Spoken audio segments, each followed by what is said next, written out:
기후환경연계 수학수업 1. 주택용과 교육용 전기요금을 계산해 봄으로써 지속가능한 미래사회를 위한 기후환경 지키는 실천 의지를 심어주고자 합니다. 어떻게 하면 좋을지 같이 한번 생각해 보죠. 학생들에게 한 달 전기요금은 얼마일지 한번 예상요금을 써보라고 했어요. 그랬더니 학생들이 낸 것이 이렇게 됐는데 정리를 해보자면 이렇게 35,000원부터 90,000원 정도까지 쓴 학생들이 있었고 10만원부터 30만원 정도까지 쓴 학생이 있었어요. 물론 학생들이 고지서를 본 적이 없다고 하더라고요. 본 적이 없는 상태에서 그냥 예상한 건데 실은 가정용이 거의 이 정도죠.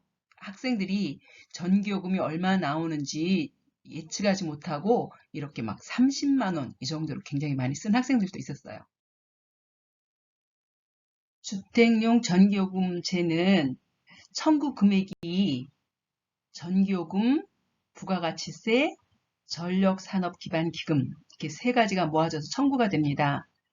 그 중에 전기요금은 기본요금과 내가 사용한 전기양에 대한 요금 두 가지가 합쳐지고 부가가치세는 전기요금에 곱하기 0.1, 기금은 전기요금 곱하기 0.037 이렇게 해서 청구가 됩니다. 2012년 주택용 전력량 요금 기준을 보면 100kW까지는 54.5. 물론 기본 요금도 얼만큼 사용하냐에 따라서 차이가 나죠. 많이 쓰면 기본 요금도 많이 냅니다. 다음은 93.5인데 예를 들어서 우리 집이 170kW를 썼다. 그러면 처음에 100은 54.5를 곱하고 다음에 70은 93을 곱한다는 의미입니다. 그 다음 이렇게 해서 점점 많이 쓸수록 점점 그거에 대한 가격이 올라갑니다. 그렇다면 2012년에 우리 집 전력량이 540kW라면 전기요금은 얼마나 청구되었을지 한번 알아볼게요. 아까 얘기한 것처럼 전기요금, 세금, 기금 이렇게 세 가지로 분류되는데 기본요금은 1170원입니다. 현재 540을 썼다는 기준에서 얘기를 했으니까 540에 대해서 처음에 100은 그 다음 100은 그 다음 100은 그 다음 이렇게 해서 여기를 다 더하면 요 부분이 540인 거죠. 그래서 540에 대해서 처음에 100, 200, 100 이렇게 올라갈 때마다 요금이 적용되는 게 달랐죠. 그래서 모두 모아놓으면 10만 314원이 됩니다.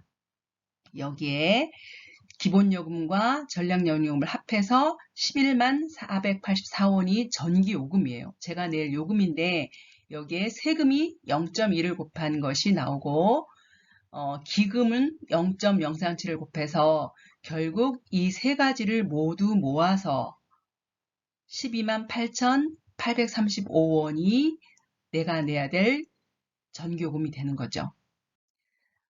그런데 2021년에 전기요금 제도가 변경됐는데 지금 파란색으로 보이는 부분이 바뀌었어요. 기후환경요금과 연료비 조정금액. 그래서 기후환경요금은 2021년 1월에는 킬로와트당 5.3원이었는데 2022년 4월 1일에는 7.3원으로 올라갔어요. 아까 우리가 540을 썼다라고 얘기하는 그게 내가 사용한 요금이에요. 그거 곱하기 5.3, 그거 곱하기 7.3 이렇게 한다는 얘기고 연료비 조정 단가는 플러스 마이너스, 마이너스 될 수도 있고 플러스 될 수도 있고 이렇게 해서 됐다고 합니다. 그러면 2021년 이후 왜 전기요금 제도가 바뀌었을까요? 기후환경요금과 연료비 조정금액이 들어갔는데 기후환경요금은 깨끗하고 안전한 에너지 제공에 소요되는 비용, 신재생에너지 의무 할당제가 있었나 봐요. 신재생에너지, 그리고 탄소 배출권을 사와야 되는 경우가 있죠. 그걸 사올 때 필요한 돈, 석탄 발전 감축 비용. 석탄을 떼면서 탄소가 많이 발생하니까 그 발전을 점점 줄이면서 거기에 대한 비용이 들어갔다고 합니다. 연료비 조정은 석탄이냐 천연가스냐 유류에 따라서 연료비 조정이 되었다고 합니다.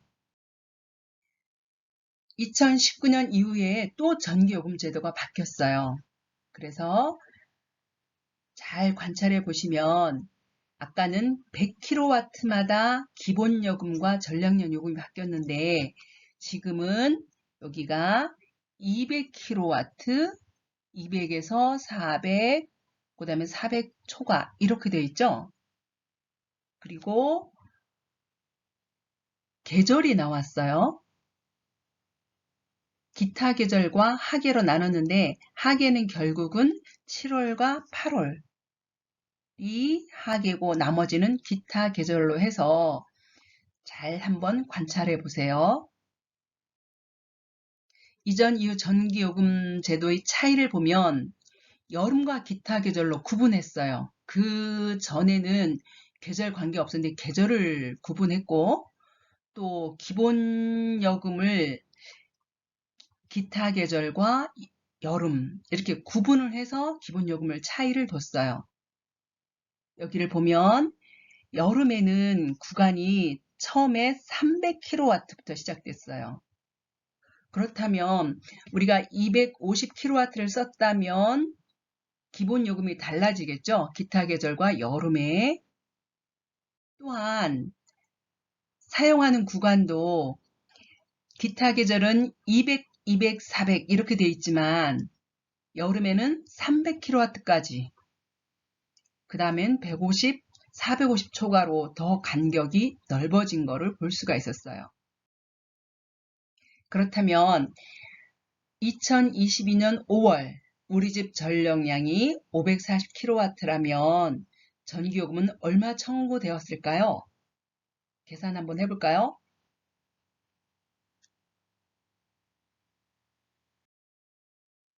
자, 여기 전기요금, 세금, 기금 세 가지로 분류되는데 기본요금은 6,060원, 전력량 요금은 75,250원인데 1단계에서 200kW까지, 2단계에서 200kW까지, 나머지 140kW에서 이렇게 해서 합해진 것이 75,250원입니다. 기후환경요금은 540kW를 썼다는 것을 기준했기 때문에 그거 곱하기 7.3원. 그래서 세 개를 모두 합한 것이 85,252원입니다. 부가가치세는 85,252원.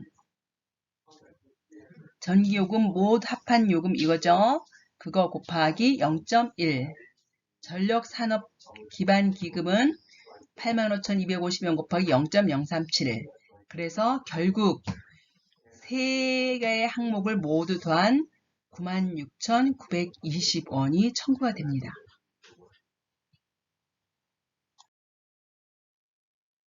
그렇다면 2022년 7월 여름으로 적용되겠죠?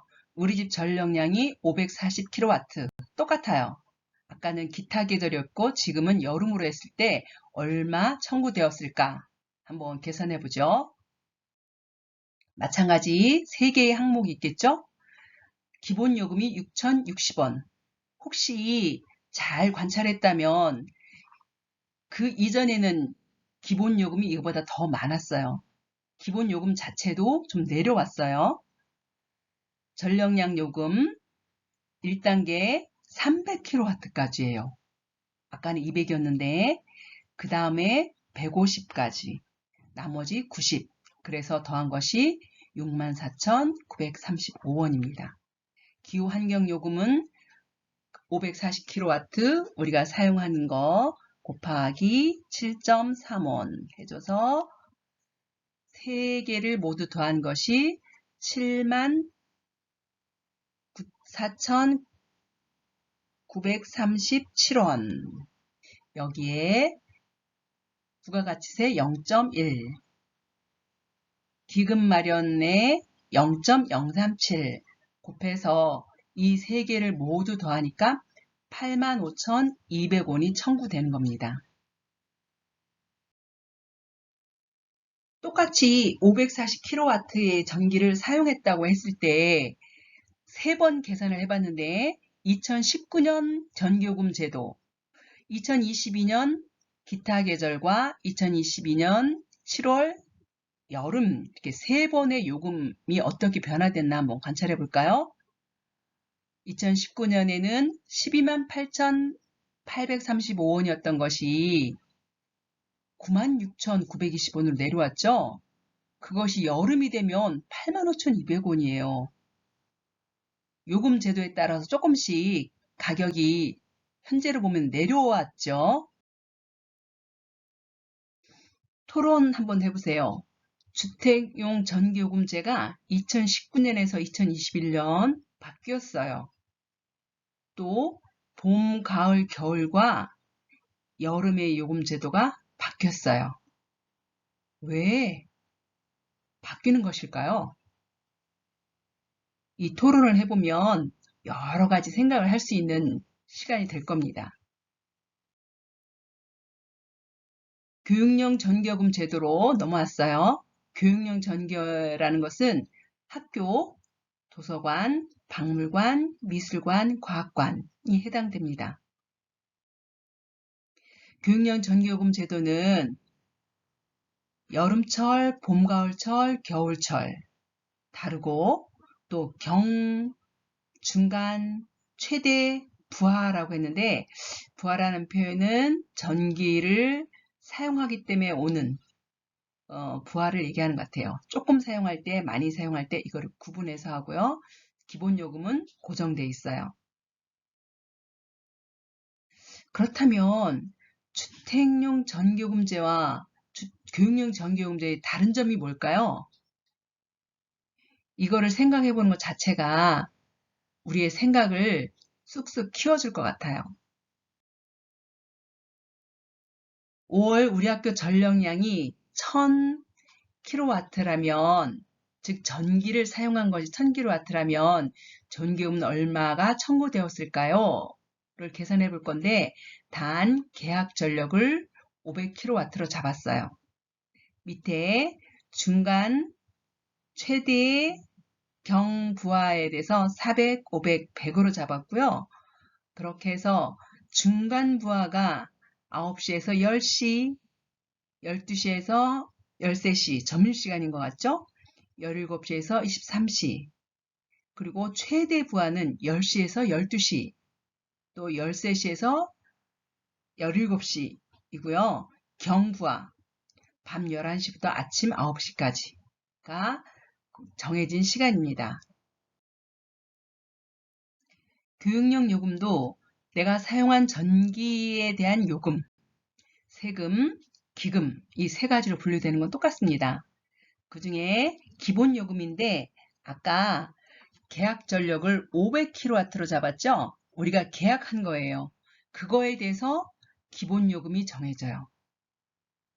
전력량 요금은 내가 사용한 전기에 관한 건데 중간, 최대, 경 해서 모두 더해봤더니 7만여 원밖에 안 되네요.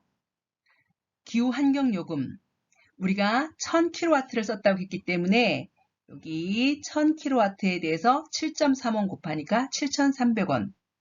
그렇다면 내가 사용한 전기요금은 실은 모두 합해서 312만 3,180원인데 잘 관찰해 보니까 기본 요금이 거의 다죠. 기본 요금이 300만 원이 넘었어요. 나머지 요금은 얼마 안 되죠. 여기에 부가가치세 마찬가지 0.1을 곱하고 기금은 0.037을 곱해서 결국 세 가지 항목을 모두 더한 355만 1,040원이 우리에게 청구될 거예요. 여기서 기본 요금이 너무 크구나 하는 걸 좀 느끼셨나요? 실제로 학교에서는 교육기관에서는 1000kW 정도 쓰는 거는 굉장히 작은 거예요. 실은 이거보다 훨씬 더 많이 쓸 거예요. 계산이 편하게 하려고 1000으로 잡아본 건데 실제로 첨부된 영수증을 한번 볼게요. 여기 보면 계약 전력이라는 게 보입니다. 요거에 대한 설명은 뒤에서 한 번 더 하겠습니다. 그래프가 크게 보이는데요. 여기에 당월 최대 수요 전력이라는 게 보이죠? 230kW인데 이거는 이 부분을 얘기하는 거예요. 동시에 전기를 사용한 최대가 230이었다는 거예요. 이 그래프를 잘못 생각하면 전기를 얼마나 많이 사용했나? 라고 생각하는데 그건 아니고 중요한 거는 여기 최대라는 거예요. 최대 수요. 순간적으로 15분간 가장 많이 사용한 걸 얘기하는 거예요. 그런데 1월 달에 보면 330kW를 썼죠. 이게 굉장히 중요해요. 이것이 기본 요금으로 요금 적용 전력이라고 되어 있죠. 그래서 지금 2019년 5월부터 6월인데 5월은 봄, 가을일 테고 그리고 6월은 여름철이고 그래서 합해져서 계산이 나올 거예요.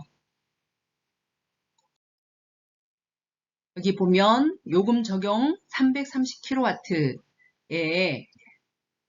5,550원을 곱해서 결국 기본 요금이 정해져요. 180만원 정도 나왔고 사용한 것을 여름철과 봄, 가을철 이렇게 구분을 해서 계산을 해서 전력량 요금, 전기요금인 거죠.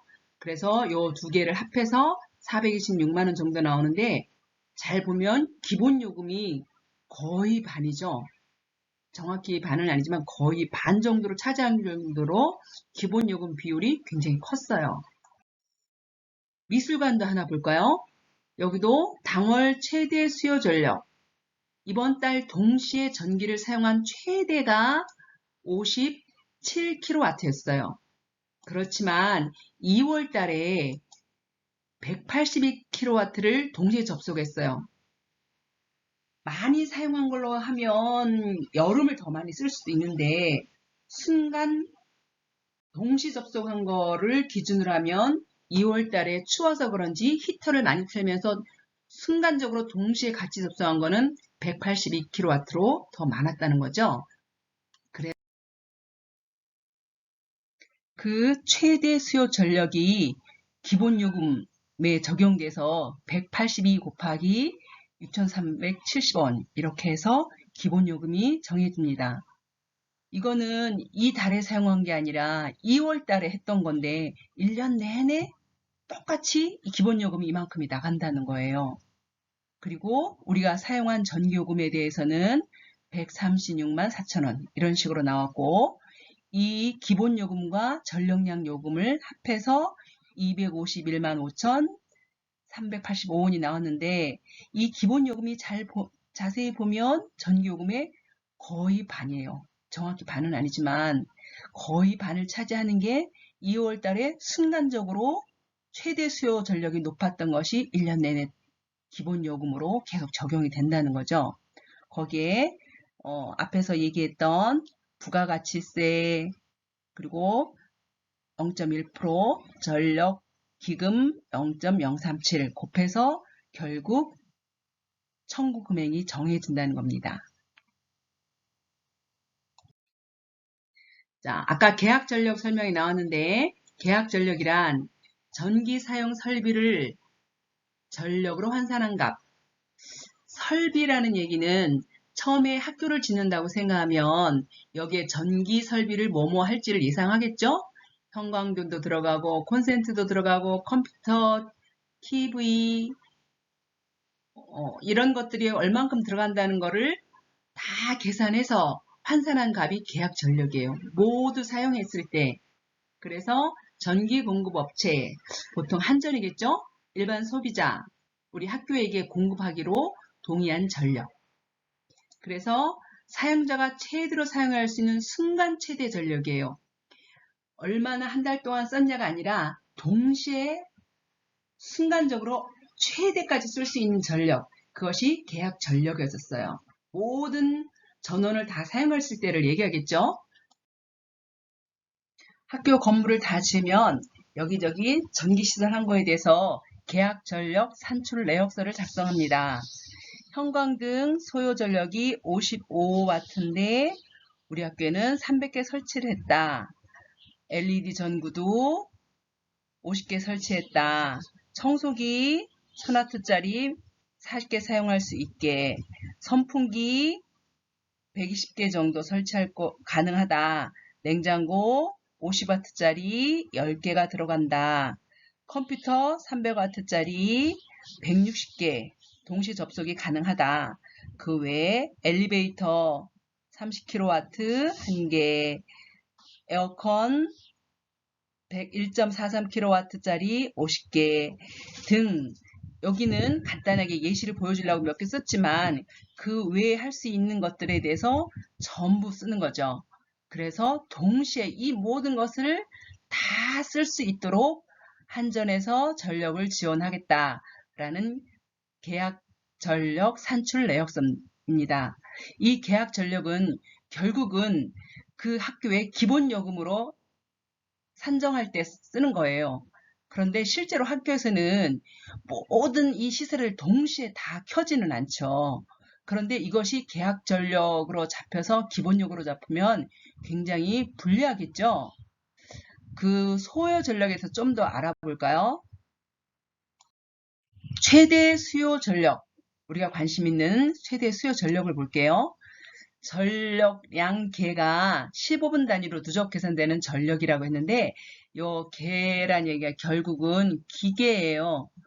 이 기계가 15분간씩 15분씩 누적해서 계속 재고 있다가 최대로 많이 올라갔을 때를 잰다는 거예요. 그럼 15분간 제일 많이 올라가는 것을 곱하기 4를 하면 결국 1시간이 되는 거죠.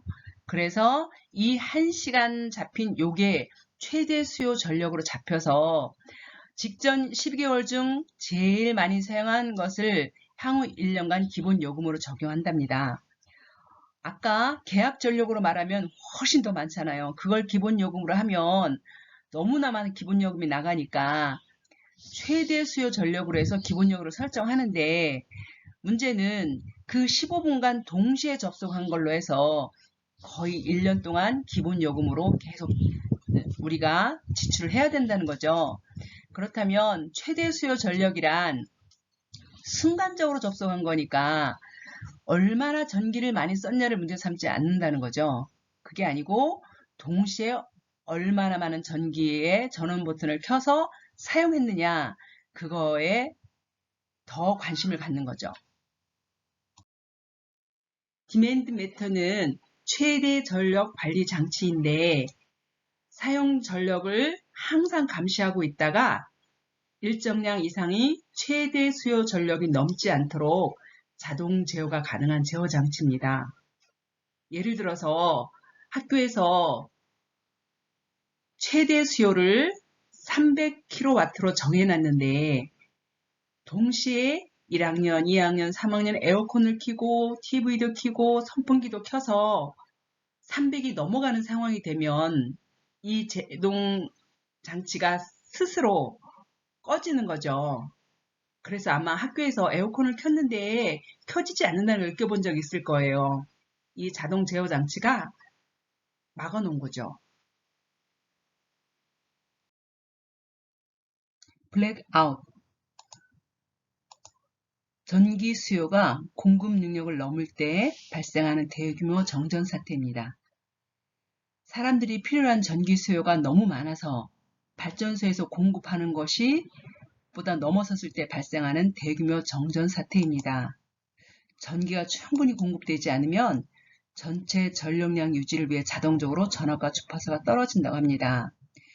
우리가 생각하던 디맨드 메터하고 다른 점은, 디맨드 메터는 우리가 에어컨을 켰는데 더 이상 수요가 너무 많아서 공급이 안 되면 거기를 켜지지 않는 장치였지만 이것은 전체 전력량 유지에서 전압과 주파수가 다 떨어져 버린대요. 그래서 우리 집에서 전기가 안 들어오는 게 아니라 발전소 자체에서 멈춰버린다는 거죠. 그런데 이 전력망은 예를 들어 발전소가 A에도 있고 B에도 있고 C에도 있고 여러 군데의 발전소가 있는데 그 전력망은 서로 연결되어 있기 때문에 전체적으로는 전기가 충분해요. 현재 있는 다른 B나 C는 굉장히 충분하지만 일부 지역 전력망의 전기가 부족하면 A만 없어서 A 지역이 발전소가 멈췄어요. 그렇게 하면 처음에는 그 A에 해당되는 지역에 블랙아웃이 발생한 다음에 주변에도 계속 영향을 줘서 차례로 전체가 블랙아웃이 된다는 거예요. 전력 통계 정보 시스템을 들어가 봤어요. 그랬더니 공급 능력, 우리가 이만큼을 전기를 줄 수 있다는 게 공급 능력이죠. 현재 부하는 현재 동시에 접속을 해서 이만큼을 사용하고 있다는 얘기예요. 부하라는 표현이 이만큼이 돌아간다는 얘기니까 이만큼을 동시에 8월 10일 14시 30분에 사용하고 있다는 얘기고 그거에 대한 예비력을 꼭 조사를 해서 그게 몇 %다. 현재까지는 안전한 거죠. 바로 전 25분에도 검사를 했어요. 그렇게 해서 전체로 봤더니 요 간격이 5분 간격으로 계속 점검을 해서 현재 부하량이 예비력과 비해서 가능한지를 대비하고 있는 거죠. 블랙아웃 상태가 발생하지 않도록 계속 점검하고 있다는 겁니다. 이런 그래프도 한번 보세요. 여기 설비 용량이란 발전소에서 우리한테 제공할 수 있는 용량을 얘기하는데 2003년부터 쭉 통계를 난 거 보면 점점 용량이 커지고 있죠. 이렇게 점점 시설을 많이 하고 있어요. 발전소를 많이 짓고 있어요. 그거는 우리가 전기 사용하는 게 많아진 것도 맞죠. 우리가 전기를 많이 사용하는 것도 맞지만 더 중요한 거는 최대 전력 수요예요. 순간적으로 15분간 동시에 사용하는 게 얼마나 많은가를 보는 이 연간 쇠고치를 굉장히 중요하게 생각하는 거죠. 아까 봐도 그것이 점점 증가하고 있어요. 순간적으로 사용하는 것이. 그래서 발전 시설을 점점 늘리고 있는데 밑에 연간 최저치를 본다면 차이가 많이 나죠. 우리가 이렇게 조금 쓸 수도 있는데 이렇게 많이 쓰기 때문에 우리가 많이 쓰기 때문에 점점 설비 용량도 늘리고 있다는 거예요. 그만큼 발전소가 많이 돌아가야 된다는 거죠. 독일 같은 경우는 연간 최고치가 올라가지 않도록 하기 위해서인지 각 가정에 에어컨이 없대요. 선풍기도 없대요. 학교에도 없대요. 에어컨이 없고 선풍기도 없고 호텔도 없더라고요.